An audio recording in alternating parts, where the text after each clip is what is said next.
Pourrait être une masterclass, mais il va beaucoup trop loin. Dedans, il y a de l'action et de la puissance parce que le perso principal est giga puissant, mais surtout de l'Aichi qui n'a aucune limite. En tout cas, plus on avance dans l'anime, plus l'Aichi est poussé. Certains l'ont compris. Aujourd'hui, on va s'attaquer au cas Kinzu no Vermeil. Vous allez voir que cet anime regorge de surprises. Comme d'hab, si t'as aimé, tu peux lâcher un petit like, ça fait plaisir et ça aide beaucoup. Ton objectif à toi, c'est les 5000. Et même en commentaire, pour toi, quel est le perso féminin le plus dérangé? Et tu vas comprendre pourquoi. Vous êtes là pour l'anime. Francis, balance-moi ce petit générique.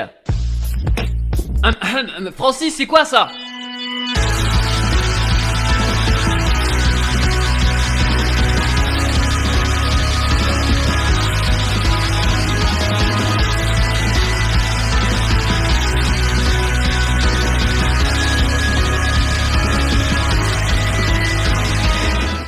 Bon, le cas Kinzu no Vermeil, c'est un anime de saison qui est plutôt apprécié par la majorité, et je comprends pourquoi, mais vous allez voir qu'il a un côté plutôt sombre. Mais avant ça parle de quoi? Nous on va suivre l'aventure d'Alto, c'est un jeune étudiant, il est dans une école de magie et son but c'est de devenir le maître de toutes les magies possibles. Du feu, de l'air, de l'eau, du caca, du pipi. Ouais, là les derniers je suis pas trop sûr, sauf que pour passer en deuxième année, il doit avoir une invocation, une sorte de familier que chaque mage ont du coup, sauf que lui il en a pas, du coup il faut qu'il réussisse à invoquer quelque chose. En cherchant des livres d'invocation, il y a un grimoire qui va tomber au sol, on sait pas pourquoi, et dedans, comme par hasard, un tuto d'invocation. C'est simple, faire un cercle magique, mettre son sang pour invoquer le puissant démon, la grosse daronne à Francis. Bon là ça va peut-être un peu loin. Elle s'appelle Vermeil et elle va accepter d'être le familier d'Alto, avec une condition bien sûr, c'est qu'elle peut demander du mana à Alto, enfin demander, plus absorber contre son gré, et elle le fait avec une technique un peu douteuse, c'est qu'elle l'embrasse. Ça s'arrête pas là, elle fait des trucs chelous et c'est d'ailleurs le premier point qu'on va parler après l'opening, chanté par Kaori Ishihara et du titre Abracadabu. On a là un opening qui encore une fois reprend des extraits de l'anime en présentant vite fait les personnages parce que bon on voit principalement Alto et Vermeil, c'est quand même 95% de l'opening. C'est un choix, mais déjà qu'on les voit tout le temps dans l'anime, je me suis dit c'est pas fort intéressant de le montrer aussi ici. Heureusement qu'il y a l'audio qui rattrape un peu tout. Non c'est pas vrai, c'est sympathique mais ça a pas réussi à me mettre une petite flamme, celle qui me dit tu peux ouvrir tes volets parce que ça pue dans ta chambre. Ah non ça c'était ma daronne. Personnellement j'ai trouvé l'opening plutôt moyen, mais ça reste que mon avis. On est quand même là pour l'anime, pas pour l'opening, et je vais vous dire pourquoi cet anime aurait pu être une masterclass et pourquoi il va beaucoup trop loin. Dès le premier épisode on voit ce qui va nous paraître un peu bizarre et tout tourne autour du personnage de Vermeil qui est censé être un démon très puissant, etc etc, certes, mais c'est sa personnalité qui va tout casser, parce que c'est d'ailleurs à cause d'elle que l'anime passe en ecchi, sinon ça serait pas du tout un ecchi. Déjà le principe d'embrasser le perso principal pour absorber son mana, bon peut-être à la limite, mais dites-moi pourquoi elle est obligée de se mettre toute nue à chaque fois, qu'elle veut faire décoller serré avec tout le monde, et surtout pourquoi autant d'ambiguïté. La vraie réponse du coup, parce qu'il y a une réponse à tout ça, c'est que le type de démon qu'est Vermeil c'est un succube. En gros c'est un démon qui séduit les hommes et qui les abuse durant leur sommeil, et ce serait la raison de pourquoi Vermeil ait cette personnalité. Le problème c'est que dans un anime ça passe moyen, ça crée beaucoup de scènes fanservice qui font avancer en rien l'anime. Est-ce que je suis aigri parce que j'ai commencé à le regarder dans mon salon et que j'ai des potes qui m'a vu regarder cet anime? Alors peut-être. On a même fini de le regarder à plusieurs. Allô non ça...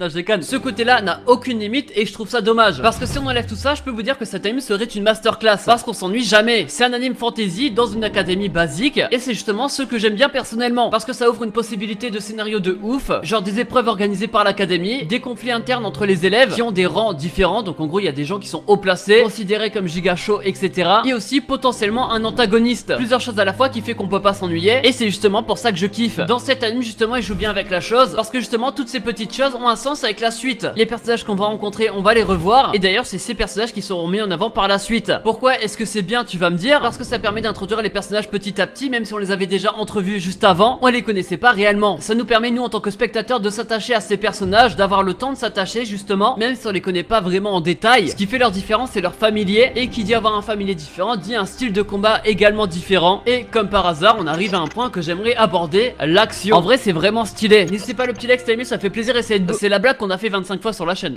L'action est vraiment bien faite, et ça c'est dû à la diversité des combats. On a vraiment envie de voir tel ou tel personnage se battre, juste pour voir quelle famille il utilise et quelle puissance il a et quelle magie utilise son invocateur. Même jusqu'à l'épisode 5 on reste surpris parce que pour l'instant il y a que 5 épisodes, mais il y a des personnages qui sont haut placés dans l'académie qui ont l'air d'être giga chauds. Bref, en tant que spectateur nous on a envie de tous les découvrir, mais surtout une seule personne, Vermeil. C'est un démon qui est censé être giga puissant, sauf que pour l'instant on n'a pas vu grand chose. Est-ce que c'est dû au mana qu'elle absorbe, elle en a pas absorbé autant? Est-ce que c'est dû au fait qu'elle a la flemme? On ne sait pas. Normalement elle peut one shot tout le monde, et on espère tous que ça va arriver incessamment sous peu. Un personnage où on aimerait aussi apprendre son passé. Dans l'opening on la voit elle enfant, donc peut-être qu'il y aura des flashbacks sur elle par la suite. Comment elle s'est retrouvée scellée dans un grimoire? Possède-t-elle un compte mime? Enfin bref, c'est un pote qui demandait, du coup il fait chaud en ce moment, on va pas se mentir hein.